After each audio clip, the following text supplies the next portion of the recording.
এখন আছি ভাজাম কোর এরিয়াতে। আর ভাজাম কোর এরিয়ার একদম ঠিক এখানেই দেখুন হরিণের সাথে এক গাদা কিন্তু হনুমান। এই দেখুন, এটা একটা সলপিট। এই দেখুন হরিণ, এদের সাথে কিন্তু হনুমান দেখুন, এক পাল হনুমান আছে। হরিণেও রয়েছে বেশ কিছুগুলো দেখুন। কারণ হরিণের বন্ধু হচ্ছে কিন্তু এই হনুমানেরা।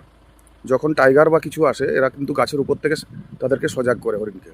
ওই জন্য এদের এদের মধ্যে প্রচণ্ড ফ্রেন্ডশিপটা থাকে এবং একসাথে এরা ঘোরাফেরা করে এবং হরিণের খাবারও যোগান দেয়, বিভিন্ন ফল কিন্তু উপর থেকে পেড়ে দেয় গাছের উপর থেকে।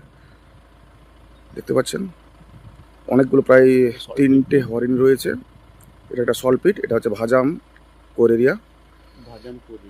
আর এইখানে কিন্তু ব্ল্যাক ম্যান্ডেলিস্টিক টাইগারটাও খুব ভালোই দেখতে পাওয়া যায়। তাছাড়া অন্যান্য সম্বর ডিয়ার, স্পটেড ডিয়ার, এগুলো স্পটেড ডিয়ার এগুলো। তাছাড়া বন মুরগি। তো দাদা আছেন এই যে